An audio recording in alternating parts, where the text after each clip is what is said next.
If you haven't been in that situation, you have no clue.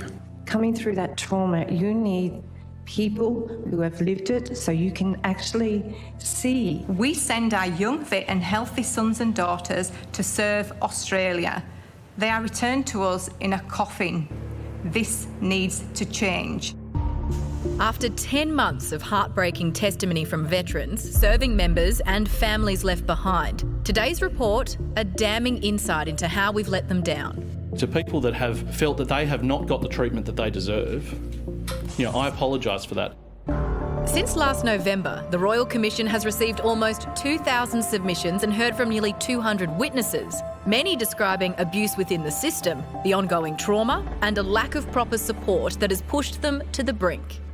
The interim report made 13 recommendations, simplifying the system, eliminating the claims backlog and boosting staffing levels, describing these moves as urgent and immediate. All of the recommendations have to be accepted. For decades and decades, veterans have been fighting for their own well-being and to actually just live. Veterans have waited long enough. It's time. Just accept and process the claims. The government today promising to act. No doubt, some of these recommendations will be easier and quicker to implement than others. The final report is due in 2024, but with a 40,000 claim backlog to clear and around 6,000 members transitioning back to civilian life each year, advocates say there is no time to waste. There is no apology that is acceptable until things are fixed, the recommendations have been accepted and veterans stop dying at the rate they are. Senator Jacqui Lambie is an Army veteran who last week testified to the Commission about her own experience. She joins us now. Senator, for context, you spent 6 years battling the Department of Veteran Affairs for compensation after suffering a debilitating back injury. So what's your reaction to today's report? Look, I think the Royal Commission is doing an excellent job. I've certainly had no complaints from anybody within the veterans community about the job they're doing, which has been great. It's nice to see us all come together as a tribe as one, which has been excellent. So I think what they've tried to do, I just remind people out there, this is just an interim report. There will be a final report, but what they have come out and done was what we were expecting them to do, which is talking about the claims process.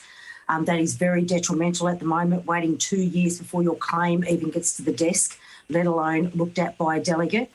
So it's really important they need to smash that out now, because that financial difficulty on a veteran who is physically and psychologically gone, having that financial impact on them is extremely detrimental, be enough to push them over the edge. The other thing that we've all been talking about for many years is bringing the 4 acts. There's now 4 acts plus ComSuper for, on 300,000 people, not forgetting that more than half of them are war widows, which already have everything set up. So you're looking at about 140,000 people that you are dealing with. They're the first points. The other point I would like to make is this, Waleed.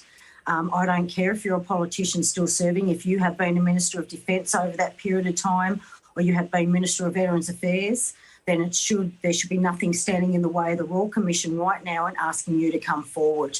So we need to change that, because right now they have parliamentary privilege. Nobody has privilege when it comes to these veterans. If you have been a minister and you're called forward, I don't want to hear parliamentary privilege. If you've been in those jobs, you come up and explain to those veterans why you failed to get that job done, and that's the way it should be done. Jacqui, as a veteran yourself, how do you feel when you see Anzac Day elevated to such a level of national importance? It's almost spiritual, but yet the veterans are still treated so poorly. Yeah, I think for us, Anzac Day is our most sacred day, and it is great to spend that day together. That's wonderful. But yeah, I think some of us really roll our eyes back when we're seeing politicians up on those cenotaphs speaking on those days. I personally will not get up on a cenotaph and speak, because I believe that those positions should be left for our young children to tell their stories of their mums and dads that have been through the war, or for a veteran that's been in that war zone to get up and tell their story. That's what I believe. I'd like to see those politicians off those cenotaphs for good, once and for all. Jacqui, this issue's been on the table. We've been talking about it for so long. Why is change around this so hard? I don't think change is so hard. It's just really disappointing that we had the Liberal Party in for 9 years, and under them it deteriorated basically. It never had a foundation left in the end. It was just dust. They really ended up running it into the ground. I know these have been issues over 20 or 30 years, but seriously, for the 9 years under their leadership, they really did finish running it into the ground. In saying that, I want to thank Andrew G. He's the only minister through that period of time, and I think there's been 6 or 7 of them for me since 2013-14. But seriously, I think Labor knows it needs to change. They were very good in estimates over the last 9 years in questioning the Liberal Party, especially Senator Ayres. He was extremely good at this stuff. They know what is wrong in that department, and it's just bringing, once again, the right people in to fix it. They're out there. If you want to know the right people, you want a list for some of us, I'm quite sure we're happy to provide you lists. Well, Senator, it's clear that the system does need to be fixed. It's clear that it's been broken for some time. And I know that lots of our viewers will be like, how have we got here? When someone leaves the military, what kind of support do they need? Yeah, so when somebody leaves the military, first and foremost, they should already have their claims pretty much completed. That would help a great deal. I do not believe the military is doing their part to the point it should be, especially when it comes to resettlement training and giving them their options. I also know, even at corporals levels, we have to do subject courses to move to the next rank. You may want to chuck in there some lessons on the Department of Veterans Affairs and how to fill in these forms so they can pass it down to their diggers. That would help as well. This has to be really, really open. Unfortunately, with the military side of things at this point in time, there's a big brick wall up there. They don't want to pass information over to the Royal Commission. We know this. The days of cover-up for the Department of Defence are over.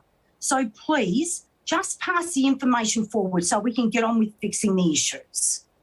Senator Lambie, thank you very much for joining us tonight. Thanks so much for having me on.